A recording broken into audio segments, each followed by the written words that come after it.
my name's Ben, and welcome to Craft and Conquer, the channel where we make duct tape weapons, play paint with miniatures, and share riding tips.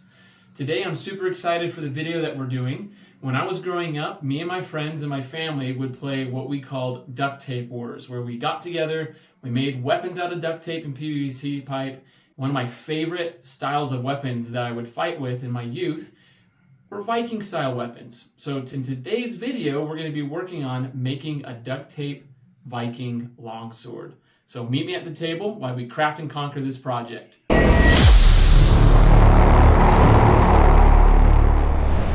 Okie dokie, we're going to go over some materials. We got a PVC pipe insulation. This is the fit of 3/4 inch PVC pipe. You can see that over here. We're going to be using a 200 PSI PVC pipe for that. You need a sharp knife. You're going to need some poly pipe. This is a 1/2 inch poly pipe at 2 foot length, so you can find that at Home Depot or Lowe's. You need some open cell foam. You can get this at like fabric store. This is the kind of material they use in cushions. You need pool noodles, PVC pipe cutters, EVA foam from exercise stores. It's like exercise mat material.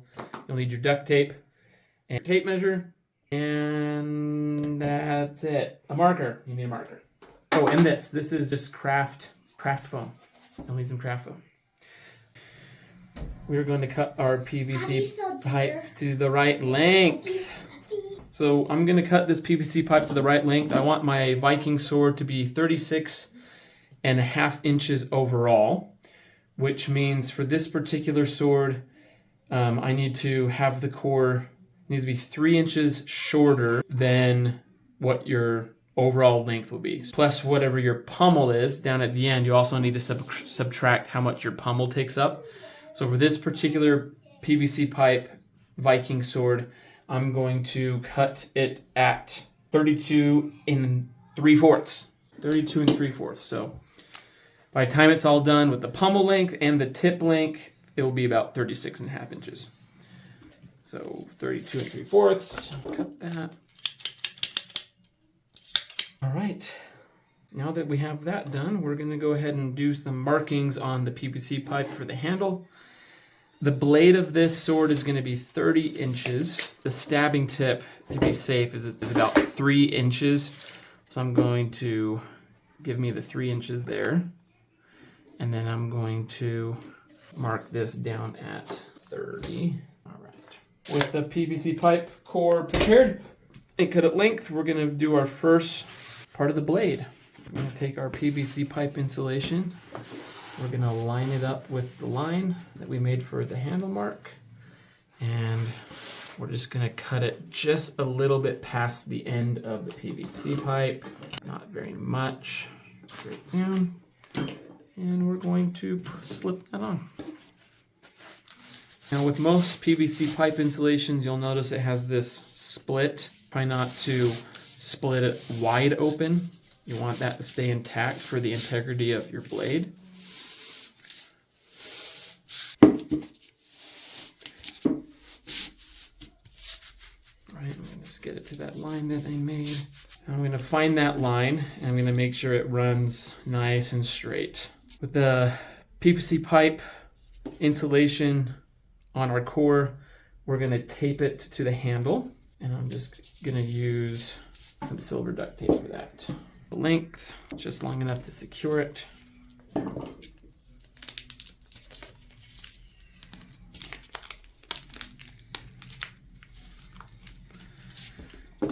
And now that that's secured, I'm going to secure this crimped area to the handle with another piece of tape. Now we're going to do one more there. Just so that's nice and secured. This is what your blade is going to be built on, so you don't want this sliding off. Make sure that's nice and secured.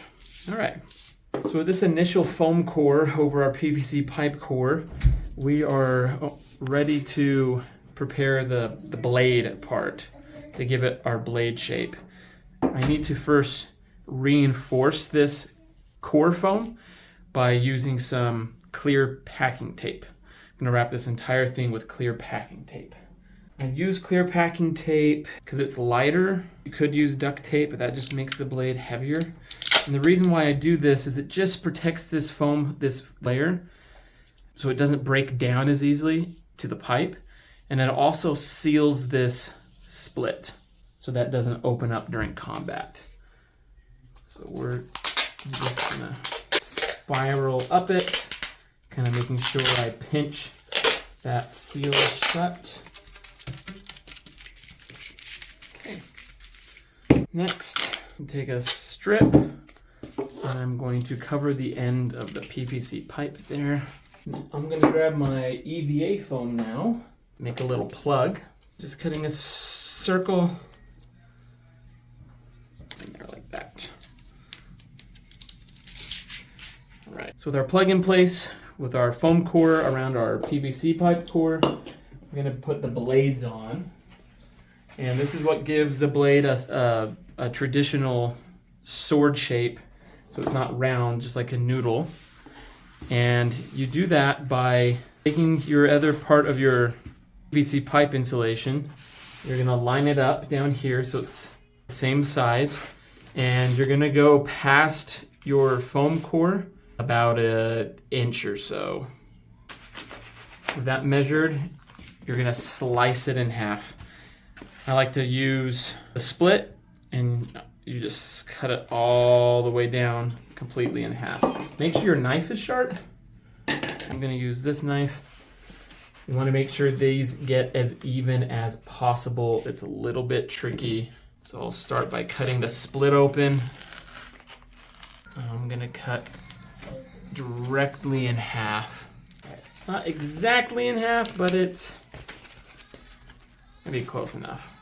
Okay, so now you have two halves of the PVC pipe insulation, and we're going to attach these to the sides. You're going to take your craft foam and you're going to make some strips, just thin, like 3/4 inch slits that are wide enough to sit in this trough that we've created. This is just an extra layer of protection that provides a barrier when the blade is being swung around. I like to do it at this part of the blade that gets striked the most when you're sword fighting. And I just tape it in with little duct tape loops.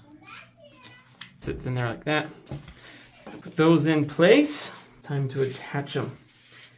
So make sure when you attach these blade sides, you want the slit that's on the original core, you want it on the flat of the blade, or what's going to be the flat of the blade. You don't want your striking sides to be lined up with this slit. So these are going to be my striking sides. So I'm going to make sure this slit's on the top or on the flat of the blade, because this part is less likely to get hit and it won't break down as fast. You're going to sandwich the core. I like to tape in the middle, wrap it around, kind of pull it tight a little bit. We'll do up here. All right, looks a little bit goofy right now. What I do next, once you have the sides kind of loosely on like that, I like to tape down the bottom portion. Try to make this nice and tight, pulling down on it. Do this next layer right here. Right, now I'm gonna cover the rest of the blade with duct tape, and you just go in a circular motion. When you're pulling and tugging, this tends to twist, so just keep your eye on those blades so they don't move around. What I'm gonna do before I do that is I'm actually gonna do another ring of tape right here just to secure it that much more. That way it doesn't shift as much. Now it's time to wrap.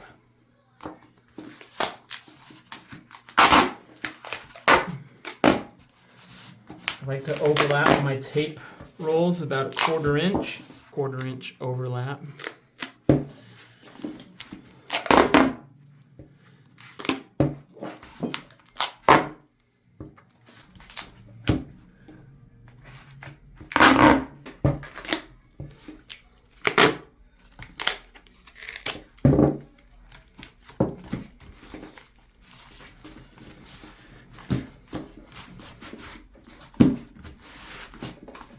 Right, I'm going to work the stabbing point, the tip, which has to be done in such a way that it's not going to hurt anybody. You're going to take these longer parts that go past your core, and you're going to fold them on top of each other and then tape them. I like to have a strip of tape ready to go for this part.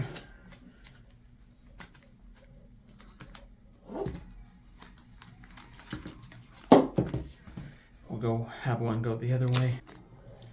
All right, so with this done, you'll notice it kind of creates a little pocket right here, a little pocket underneath this. And I like to reinforce that pocket area with some foam, since that's right where the PVC pipe head is, the tip of the PVC pipe head. Cutting a little ring of your PVC pipe insulation.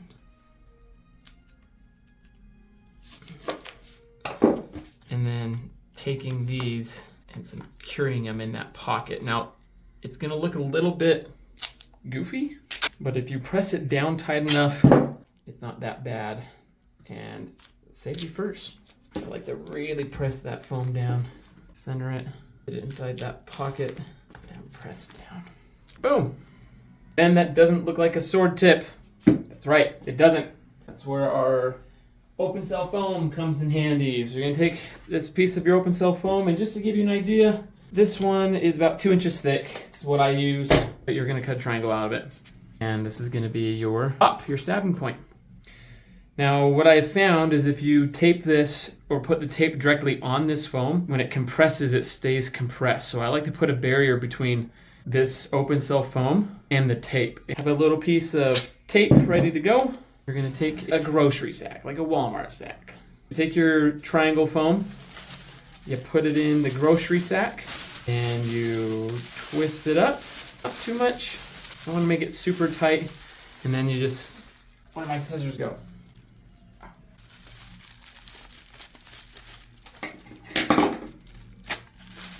And I like to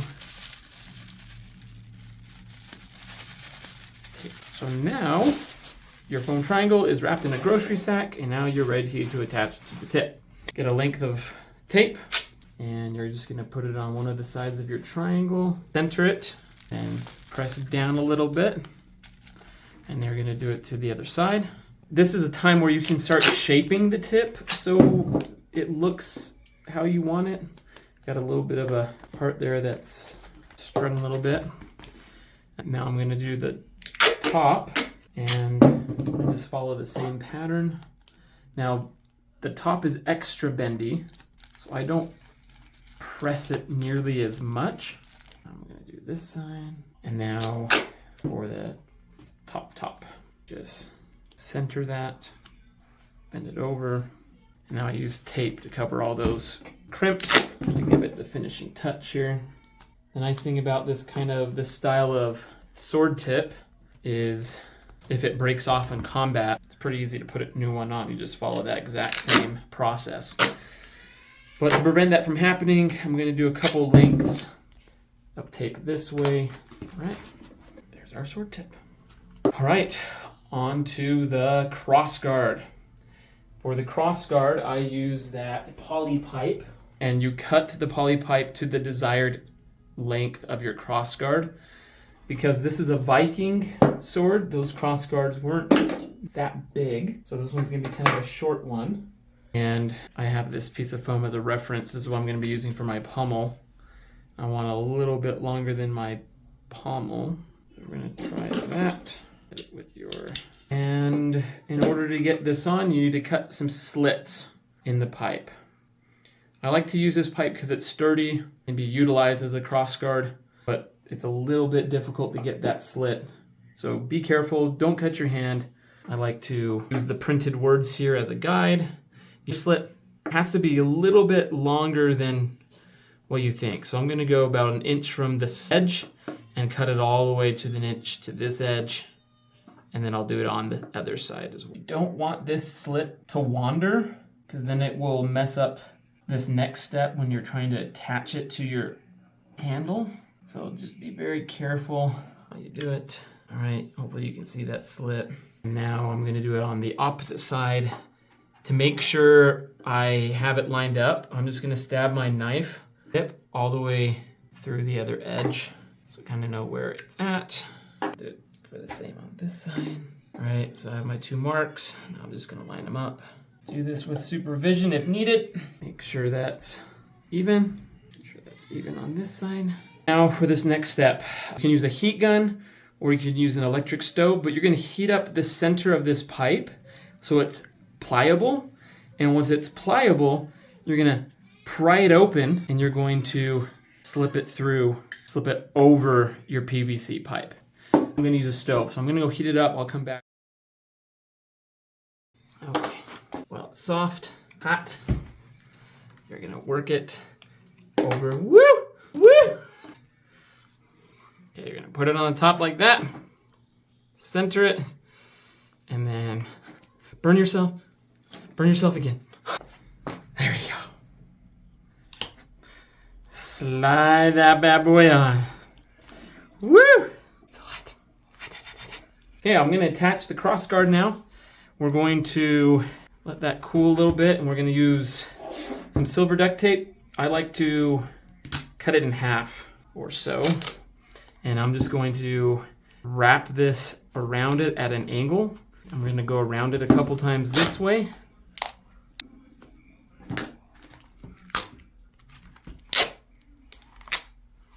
And now I'm going to do it the opposite way. Then I make that X, just secures it on rather nicely. Make sure it's positioned right so it's with the flat of the blade. And with that on, we can now attach our pommel. So for this Viking pommel, I'm gonna try to do a D-shape pommel.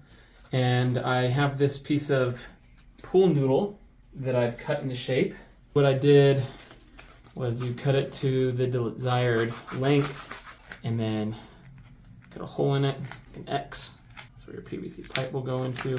And then I just shaved the corners. And then you just attach it. Pretty. To protect this a little bit, I'm gonna put a EVA foam cap on first.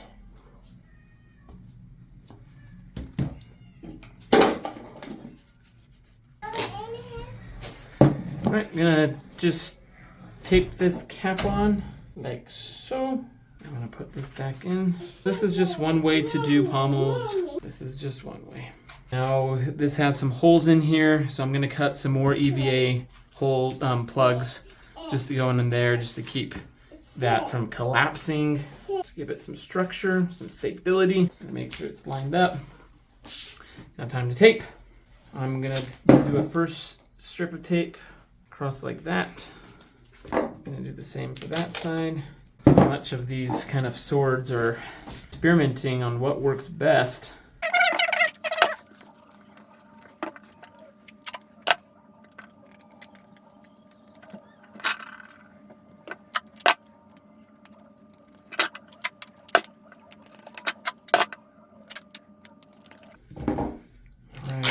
I like to put a cosmetic piece. So the piece that just kind of goes over the top of everything, kind of make everything look nice and smooth. All right, with that done, we're gonna finish our cross guard. These portions are a little bit stiff and we definitely don't want that to be hitting anybody. I'm gonna use PVC pipe insulation. So I'm gonna cut it about a 1/2 inch or so. Find that split, cut it in half. And these are gonna go into the ends like that. And so they provide a little bit of a cushion. And now we're gonna duct tape that. I like to use a little piece of a duct tape square.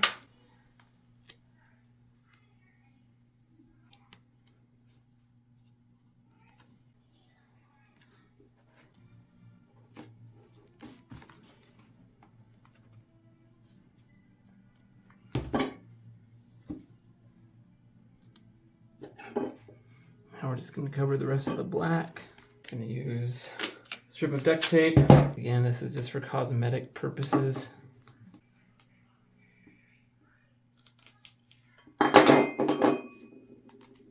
Just get a little slit in the tape so it wrap around nicely. All right, all that's left is putting the handle color on. For this particular piece, we're going to use brown.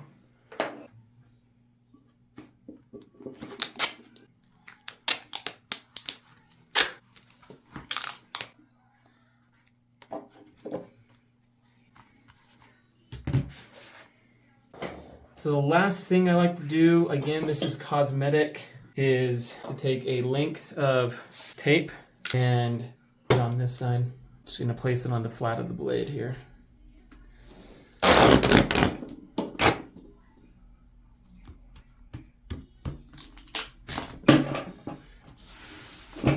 So it looks a little bit more smooth. There's your Viking sword.